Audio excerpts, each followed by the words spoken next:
the recording, and we are here in the after show of updates to the Middle East. And we did this on YouTube, on Google Hangouts, and one of our guests was Neri, who is here now with us. And we want to talk a little bit more in an informal way about what we have heard. And I have a joke to start with. Do you have a joke? Okay, go. All right. The joke is about a week or so old, or more than a week old now. But there was a protest. A cartoonist wrote a cartoon showing a group of ISIS warriors parading with placards as if it were a street demonstration. And they were saying, "No more Russian bombing. We want American bombing." No. Yeah. Oh, this is macabre. Yeah. Well, I think ISIS or Daesh. Daesh. Yes. Yeah, they are. There's no doubt about it. There's a very popular article going around well, I've seen it all over Facebook, what ISIS really wants. And I think it come as a real shock to many Western readers to understand they're talking about Armageddon, they're talking about the final battle, the establishment of a universal caliphate, and what does the boundary of a country have to do with that, these sort of things. But it is the mindset that propels them. And I probably could have done that when I was 17, rather gladly in some regards. I think they touch this sense that we can connect directly to God with this mythological idea of peace on earth through Islamic life or something. Everyone will be Muslim, good Muslim, and this is what drives them. And it's amazing that what we think is old way of thinking exists now, and it attracts people. So we are.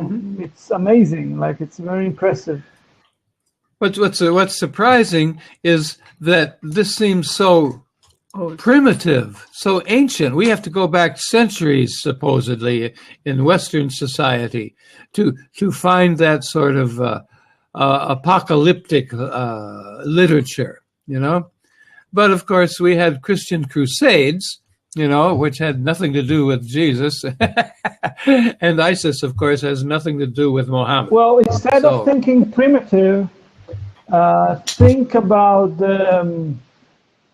I know it in Hebrew, the English is a little hard, but it's like we think of if we go back to the tribe and we be together and we all not steal from anybody and live with nature, how nice it would be, which is very postmodern thinking of going back to the good ways of nature.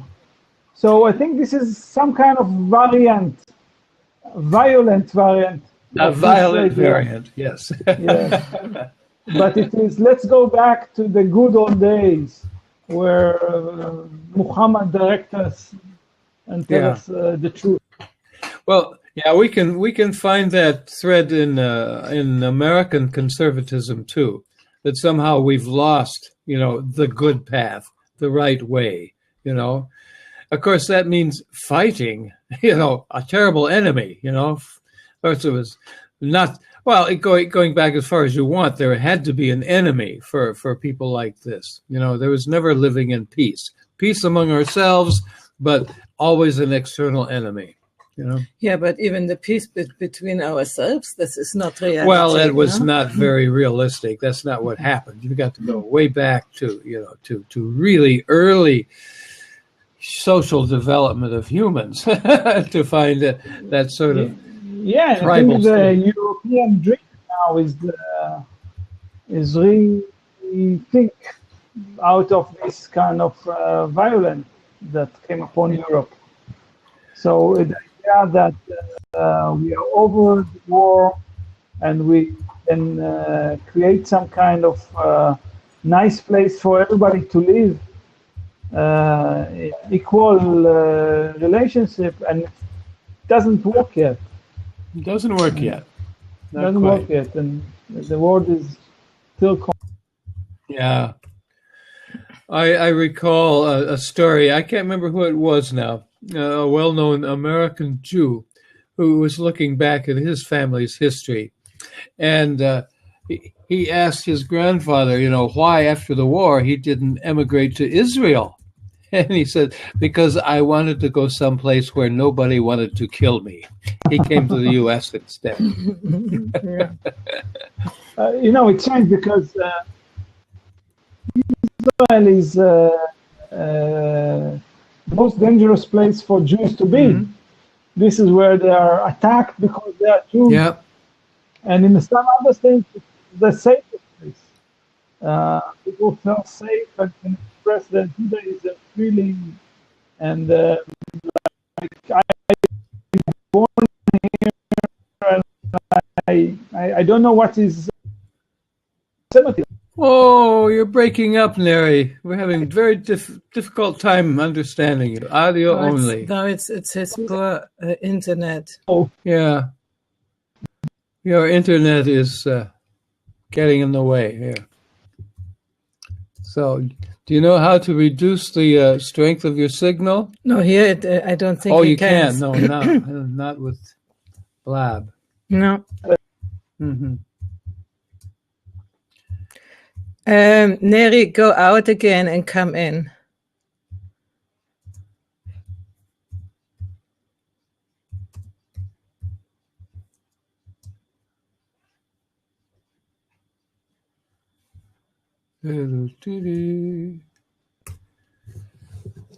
Okay.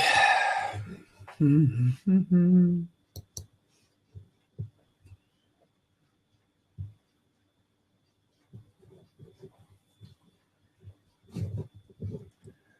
I see you're trying. Yeah, he's trying. Yeah, but this echo, I think, come in. Yes. Okay, here you there are. You are. Okay. We see you. We hear you. You're here. Yeah. Mm-hmm. Oh, we were telling stories. Now you are. I don't hear you anymore. Did you mute yourself? I mute myself. Oh, yeah. Okay. All right. Mm-hmm. But there is something with the voice that I think if we talk too much, it starts echoing itself or something. I don't know. I have a help person here, and he says, or he or she, that there is no echo on their part. They cannot hear it. So I don't know what it is. It's us, huh? Yeah. He says, no other closing the other tabs. You might see on your computer, if you have other tabs open, they might interfere. Well, there's a guy here that says it's here well, but I don't see the help guy. No, it is here, and the other person says he hears, hey, Jason. Great. The other guy, Blow guy. I hear you very well, he says. Yeah. Okay. Thank you. It's really great that we can ask. We had a whole session last week where we always had to mute each other by everybody themselves, because otherwise it wouldn't have gone. Mm-hmm. So it's good that we go ahead and we see. I have another joke. Thank you. You have another joke? Yes, I do. Yeah. Look at that. It's just, I was wondering, all these bombers in Paris, seems like they came from Belgium, and they were Belgian citizens. Yeah. So I'm wondering, why is Hollande bombing ISIS? He should be bombing Belgium. Yeah.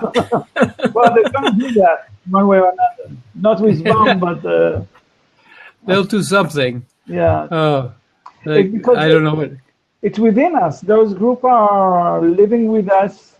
And usually they buy with the stores, and we see them in the streets.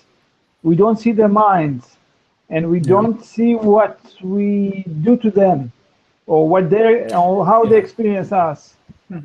But I think, yeah, I think this is not so much the question of these terrorists in this case, but we have all our stories, our psychological stories, the baggages on the shoulders, and some of us are better able to manage that, and maybe they find help at the right moment, you know, and others are not. And then the mind gets sort of, you know, and then they do things that when they are, let's say, awake, they probably wouldn't do. Because I don't think that my idea is that humans are good.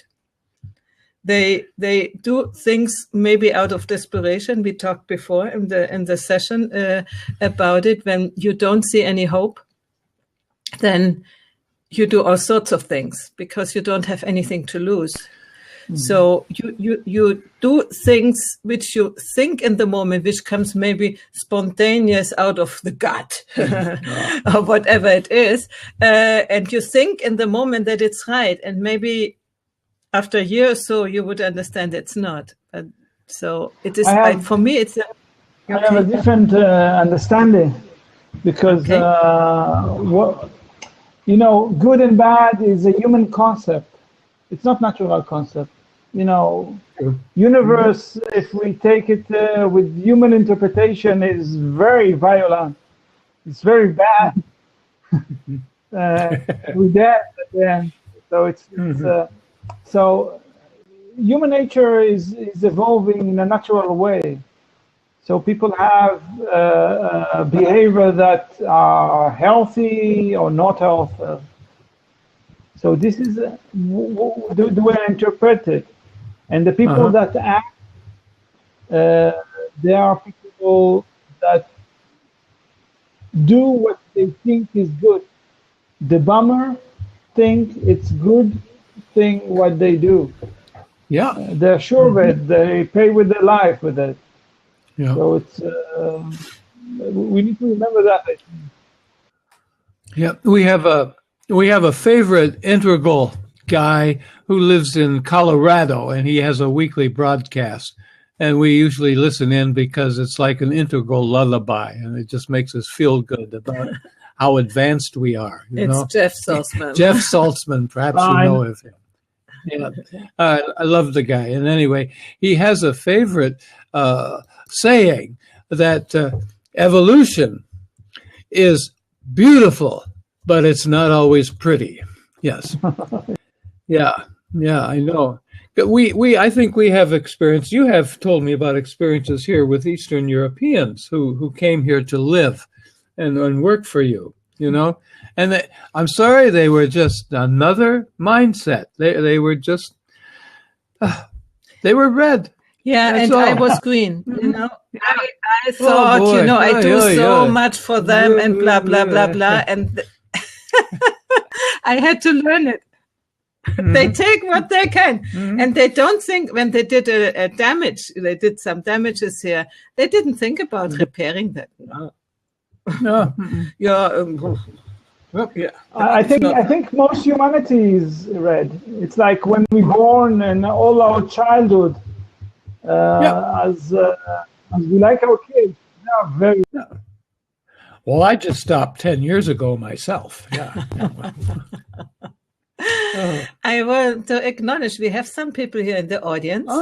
And I really would like you, if you want to join the discussion, come in and tell us what your point of view is. We were talking about good or bad before, and I want to answer to you, Neri. I do think that every person, with whatever they do the best what they can in the moment.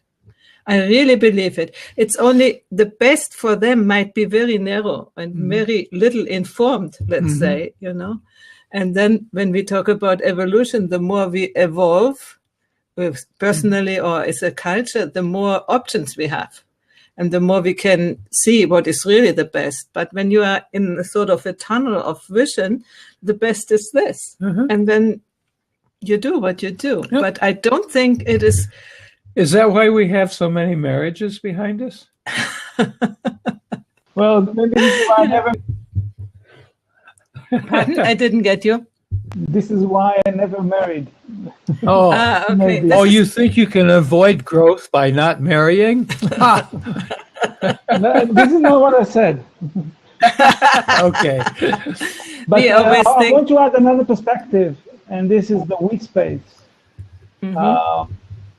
Because I think we are 20th century people, we are very turned into the me and I. And I think that there is a we also in this. And sometimes this relationship with the communion, the relationship that we have, and the personal, what is good for me, there's always some kind of tension there. And in Smart Dynamic, we see it as development pendulum. Like you look at a self-centered solution and we-centered solution. So you go to it and hopefully evolve. Yeah. Yeah. Oh, Doug is here. Okay. It will take a moment until he is really in. Sure. Yeah, and the V space you can really learn with marriages, you know, and you give up to be you and the other, but when you find a we, and it took me a little. Oh, here he is. Hello. Oh, hello, Doug. All right. Oh, great that you are in. Yeah. Yeah, my comment, you know, it's really interesting. When I was in high school, I was part of a extracurricular activity called the Model United Nations. And I remember our teams, our school's team or group going to sort of a massive conclave somewhere in Boston. And the keynote event was, and we're talking about 1976, 77, was the Israeli ambassador and somebody at that time in a representational capacity in relation to the Palestinian people. And they were sitting behind the dais, not next to each other, pretty physically separated, actually. Yeah. And they opened the floor up to questions. And I went up to the mic after they had both sort of keynoted the whys and the wherefores for why they were so antagonistic to each other, and there was no basis for connection or commonality of any kind. And I basically posed the question that in my comment I sort of reiterated today, which was, what if you guys decided to talk to each other? And there was the same, this is the interesting part, there was a large-scale derisive laugh throughout the room. Yeah. And in response to my comment, which was basically the same idea, there was exactly the same response in this small group. Okay. And hopefully for a better reason, however, because it was such an obvious thing to say, you know, and so difficult to make happen. Not laughing at you, but just, I mean, Elsa saying, "What do you think we're trying to do?" You know? I absolutely get that, and I absolutely understand that. But in the simplicity of my sort of vision and approach to the world, the first step toward creating a new reality is to think it. And the second step is to publish it or say it, to put it out into the universe and to enable and activate the potential for others to join and get on board. And the third step is to take the actions and do the things to make it happen. And what's interesting is from 1977 to 2015, the act of publication is still inconceivable. That in the face of the publication of the obvious, which is the only path to peace is going to be bottom up, the people coming together and saying, we've had enough. We're not interested in being cannon fodder for extremist interests, economic interests, conservative, political, religious, interests. We're not interested in playing your game anymore. And that's happening. And our game. Well, my sort of vision view of the world is that we're in a process of transformation and birth, and birthing processes are really messy and bloody and painful, but there's I steadfastly believe that the first step toward changing it is sometimes to state the obvious and to find the kindred spirits that can relate and respond to the vision of that. And in the world we live in today, there's never been greater capacity, affordance, and resource amongst and in the masses, instantiated in the masses as uncapitalized human power and resource, to collaborate, to coordinate, to connect, to share, and to act in a concerted and coordinated way. And the internet and the affordances of the networked world, the speed at which things can now propagate.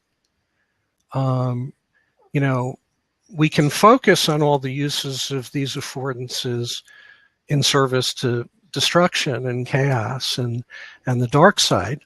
But there is there's a version that's a different narrative, and that's about how these things have and can be used to affect dramatic, large-scale, very rapid change in the face of the incomprehensible. Like, that can't happen.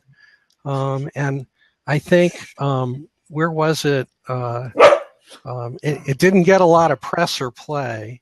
I'm just trying to see whether I can find the post, but I think there was literally a turnover of government in Iceland or one of the Nordic countries by the people in the face of a banking crisis, and they just literally stood up en masse and said no. Not anymore. We're done with that. We're done with you. And they threw the government out, and they're rewriting the Constitution, and not a shot was fired. And so, I think the potential and the power of collective action is the path. And I see no reason why a concerted, coordinated effort to identify and aggregate like-minded folks on both sides of the divide isn't as viable and powerful an approach as just about everything else that people are throwing up against the wall and trying. And because the reality is a two-state solution is an industrial era conceit in a time and world from an evolutionary standpoint where borders don't make sense anymore. National lines don't make sense anymore. The Middle East lines were drawn by the British and the French. The indigenous populations had nothing to do with them, and they had no correlation to the centers of identity, cultural and ethnic identity that existed when they were drawn. They just sort of divvied it up. There is a transcendent vision that says, let's work it out. The Israelis, the government in Israel, in the face of provocation, reacts with horrendous consequence. At the same time as it under the table supports expansion of illegal development, and the Palestinians are, engaging in terrorist tactics, and a huge global campaign, from a sort of a social media mimetic standpoint about, boycotting Israeli goods and boycotting Israel as a producer and all of, and, on a certain level, I would argue that campaign economically is just about as destructive in terms of its impact on Israel. Very effective, completely nonviolent and very effective.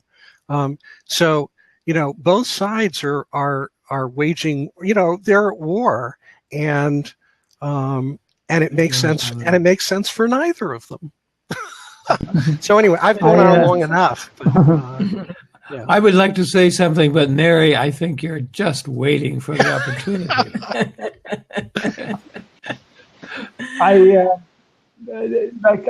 in your place, Doug, beautiful place, and truly that I can solve everything by being human and being open and engage, and I don't need borders, and I don't need even my Jewish identity. I'm human as everyone, and probably all of us here can very attracted to that. But this is not reality, and reality has other layers and behaviors and constraints, and those tensions come up from these two things that come together. So it's not easy to bring people to talk. I did that. We created World Cafe sessions. We called it Peace Cafe. And we invited Palestinians and Jews, and they said, and they enjoyed it. Okay? But most of them didn't change the position. Most of them kept the blame of the other. And most of the Palestinians came because it was a chance for them to go out of Palestine and get hummus or hummus or something. So it's like we need to see the whole system and help it, or looking for a way to create life conditions that will enable people to emerge. And this is not easy. And sometimes you cannot work equally. Although this is what we see, the capacity on one side is so far away from the capacity on the other side. So you cannot put them and tell them, go do together, because they see different things and aim for different. So this kind of things, this is the problem. And it's not only by talking, it's also by creating. This is true, and then it's also by talking, because we need to learn the language of the other. Everybody, we have a fundamental lack of communication skills. Everybody in the West and wherever. I mean, even we were talking, making jokes about marriages, we have lack of communication skills. And when we cannot understand each other in a close relationship, how can we pretend to understand other nations? I mean, people from other backgrounds, this is, I think we have to learn a whole lot of skills on both sides, and especially on the side who thinks they have the better ideas to be able to communicate them. Because when we go there and say, you should do blah, blah, blah, blah, blah, hey, nobody wants to be told what they should do. Yeah, and this is they might do. I think this is what Doug said. See how lucky we are. Because we can practice this communication with different people from different. Like I didn't dream it when I was a kid, and here we are. So we are very lucky. And you are in Israel, we are in Italy, and where are you, Doug? I'm in Greater New York Metro in the U.S. And look at that. But who had ever thought we could work together? Absolutely. And this affordance is I think, of the essence of the power of what's possible. And, I teach a workshop in Israel, actually. And it's a weekend workshop, sort of, meet your maker stuff in terms of confronting individual beliefs and fears and experiencing yourself without them. It's really interesting. The more conservative of my friends in Israel, and how extreme some of their views and perspectives and words can be in the way they look at and view the Palestinians. There is absolutely no difference in language between their expression and the expression of the Palestinians and a lot of the Arab world vis-a-vis Israel. And, just a complete abdication of right to exist. As long as that language and everything that goes along with it is the conversation, and is the dominant sort of bandwidth use from a communication standpoint, nothing changes. And we live in a world where the industrial era would have us still believe it's economic and financial, but it's not. It's about attention. And the commerce of the new order is about attentional investment, and where we spend our attention, where we invest our attention, and that's a discretionary choice of every individual. And through that lens, if the attentional frame can be shifted, and if greater communication and conversation and dialogue can be generated, and my belief is it may not be visible, it may not be something that the industrial era, old order media covers, but the online world isn't governed or controlled by that. And there are a lot more people out there that are conscious, that are aware, that are interested, and that are recognizing this is where to spend their time, and this is where to gather their information, and this is where to vet and verify and research and nail down and get clear about. If you measure the success of your intention and effort and collaboration and collective action by whether you're pushing industrial era models and structures and institutions, then you're ultimately playing into their hand and their game. But if you sort of make a decision that that's not relevant, and that what's relevant is what you contribute and provoke and generate in the conversation here, then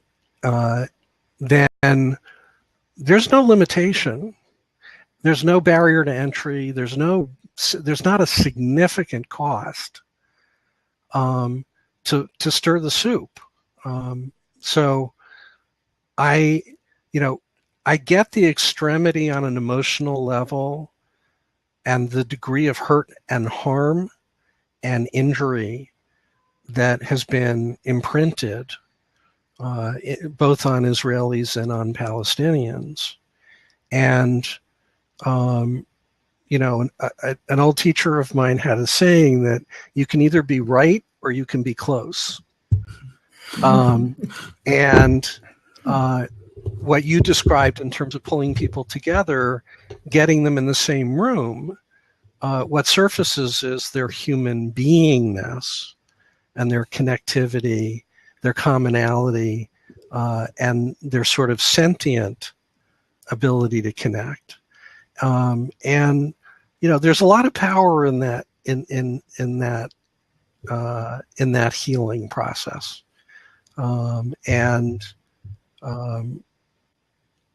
Ultimately, at least in the work I've done with people one-on-one in a workshop context,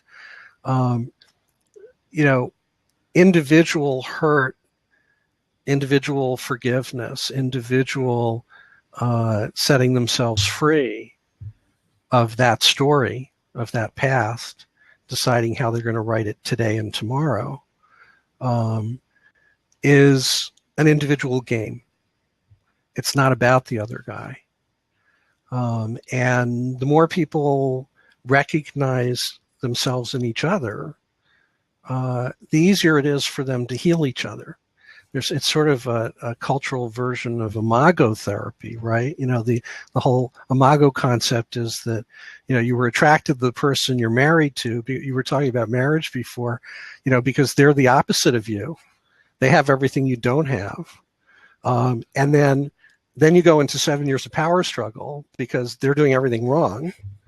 And 3 more years to go. And if you survive that and get to the far end of the power struggle, you actually are in a position to be each other's therapist and complete each other by each teaching the other what the other doesn't have and recognizes in their partner. So, this is sort of, I think it's sort of the same deal.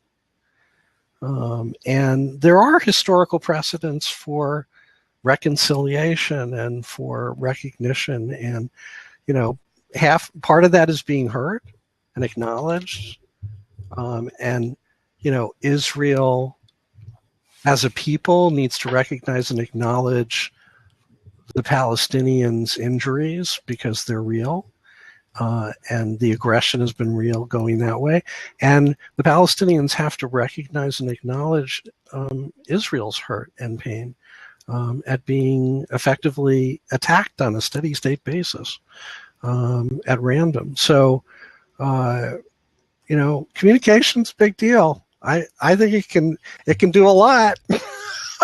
I would like to add another thing to this field, because we have the communication layer, but there is also creative layer.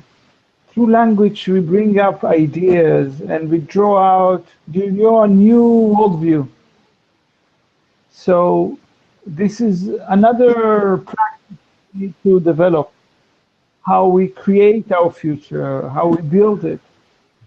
And sometimes I see people get into the therapeutic cycle, which is very important, but sometimes they stay there, and that's fine, and that's fine.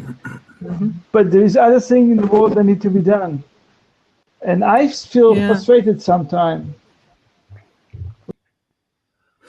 I want to, maybe it has a little bit connection. This is a comment which is here, which was still here before by Hadmatz, and he says, TV still has a lot of influence on people's focus. TV, yeah, TV is Italian. But social media definitely succeeds in pushing new agendas into it and building new audience engagement models.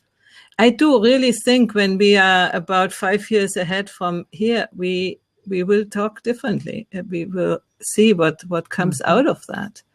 And we might, I'm on the psychological side too, because I think healing is important, but this is also a time for healing. When I think in my personal history, I couldn't have acknowledged the hurt I have done at a certain point. Now I can, so it needs its own time to develop. And the thing is, we don't have to push it, but at the same time, for me at least, avoid the worst, what can happen. So this is a sort of, I don't know, walking on the edge.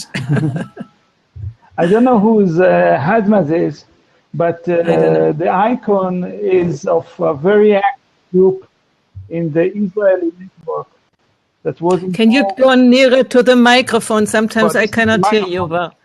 Okay. The icon is these are Hebrew characters, right? Yes. It's a very interesting group that is working in Facebook in the media and actually creating or supporting the agenda. The social justice group. Okay, this is part of Israel change movement, the social change. And I'm see myself as part of it, with the things they do. And this is example of the Israel, but we see it everywhere, I guess. All the Occupy Wall Street groups and other activities. And this is a good time. Like when we have this ability and we're looking for a new way to arrange ourselves. As citizens, we are less accepting the current democratic system of representatives. We recognize that we have capacity, that we know that we can decide, and we're looking for ways to reshape our political system. And we are just in the beginning. I hope we'll end it. I guess. Okay, yeah. You're mentioning Occupy Wall Street from like 3 years ago now. Brought me back to your example, Doug, of the Icelandic reaction to the banking ripoff that they were subjected to, and the billions and billions and billions that England demanded they pay back to English banks. But spiral dynamics can help us understand why that didn't work in America, but it did work in Iceland, because Iceland is an island of perhaps 300,000. They've been there for 1,000 years. The same people, the same culture. That's a tribe, you know? Sure. They didn't have to get together, everybody, and figure out all the compromises and who were the power positions that they had to satisfy. And they could just say, fuck this shit, you know? And everybody obviously knew that they had to do that. And, you know, they were bankers one day and they went back to be fishermen the next, so to speak, you know? And the culture survived fine, you know? I have just the rest of the world. This part, any group has tribal element. It can be healthy, not healthy. And in Iceland, we see a very healthy society, a lot of perspective. It's like they are very easy, not just because they have oil, but they have their island. But think about Greece.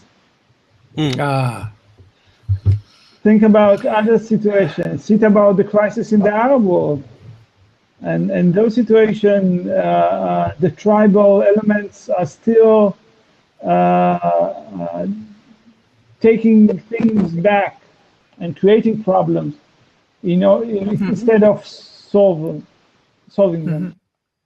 It was a solution in Iceland, but it creates terrible problems elsewhere, where not everybody is a member of the same tribe, so to speak. Yeah. Yeah. Well, that's interesting. We are not Iceland here. No. You know, that was the most striking thing for me. Before I really hadn't done a lot of drilling down into Israel and what Israel was about before I started teaching there.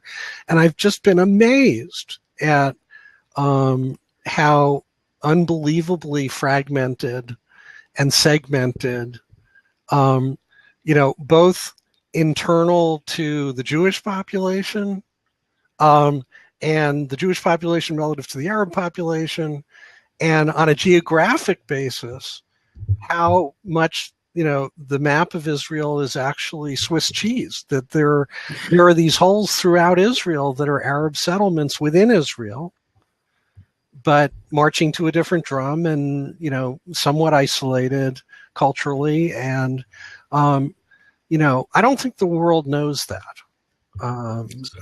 And I don't think the world understands that. I think it's much more cartoon-like in the global perspective and understanding.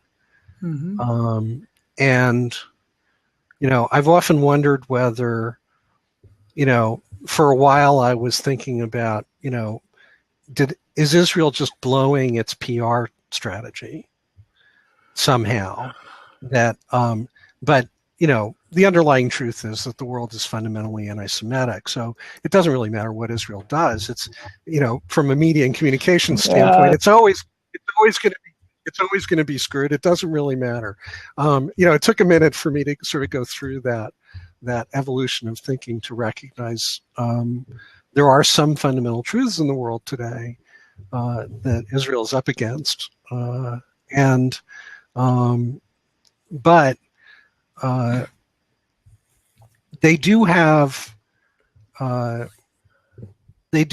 degree, the delta between Israel's economic might, military might, technology might, and power and authority does give them an ability to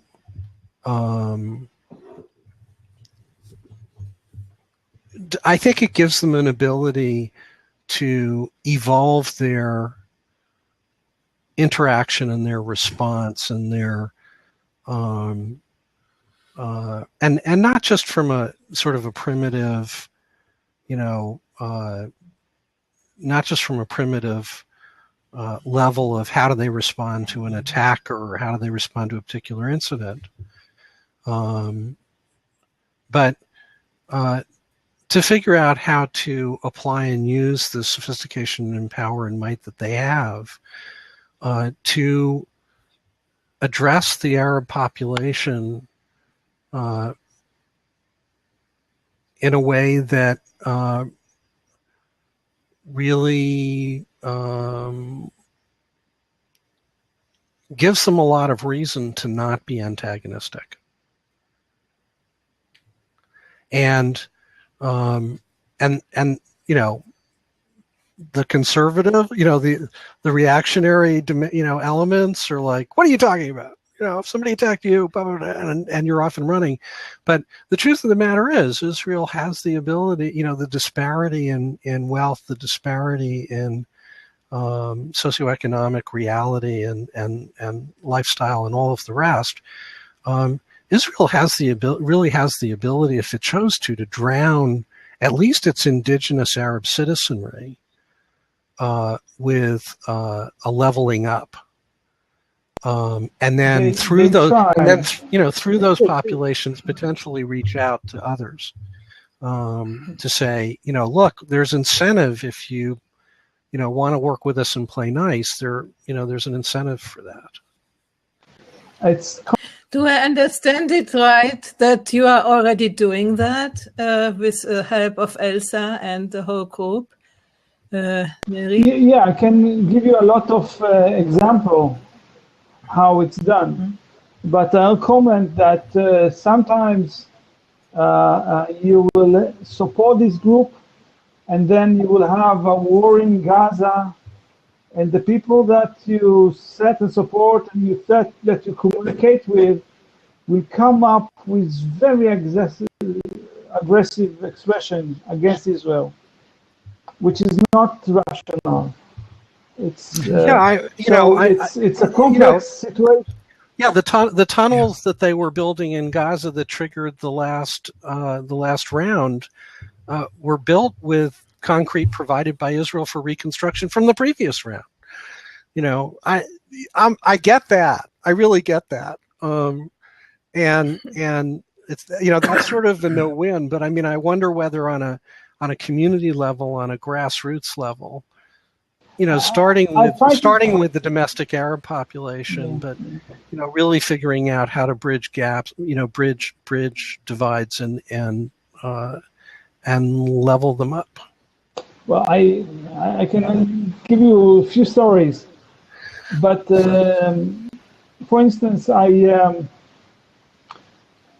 when you work with Arab group, their tribal life condition, the big family, the position of the father in the economy of the family. You cannot just remove it. It's there. But the Israeli economy and lifestyle is more of modern 2 parents, 2 kids economy, less this tribal thing. And you cannot just switch the Arabs into the Israeli way. Right. And it's a process that it's also contain a lot of pain to them to get to this kind of modern Western lifestyle. You're pushing against their experience of it as a breakdown of thousands of years of tradition and cultural identity. A lot of the time, it's very easy for them to complain that they are not that second-class citizens. And you go to the villages, and there's garbage in the streets, and there's no order, and they blame Israel. They blame the Jews.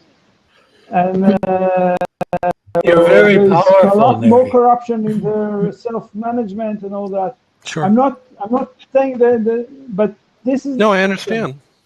And it's like with the elder, what we're trying to do is build their capacities. You know, for one of the projects, it didn't start it yet, but it's like we're gonna train Bedouin to teach robotics in their school. So they built some kind of training and add this to the education. But it's not easy to do that, and we'll do that with money that comes for support them for misery. The same money that will go for adding more food to the. So it's Understood. Oh dear, it's very interesting. I think we are at the end of an hour, and I think we have talked a lot today. Yeah. I invite you for next week when we talk again about maybe Paris. We'll recover and talk again. Well, somehow when I'm here, we talk about Israel. It was good to meet. It was good to meet you, and you guys. I've been following for a while, so I feel like I've known you for a while. So thank you, Doug. Thank you for your work and what you're doing. And thank you. And I have noticed you showing up. So yeah, I stick my nose. All right. Okay. Now there you go. Right to bed. I will. You're on. Okay. All right. Bye. Bye, everybody. Bye-bye. See you soon.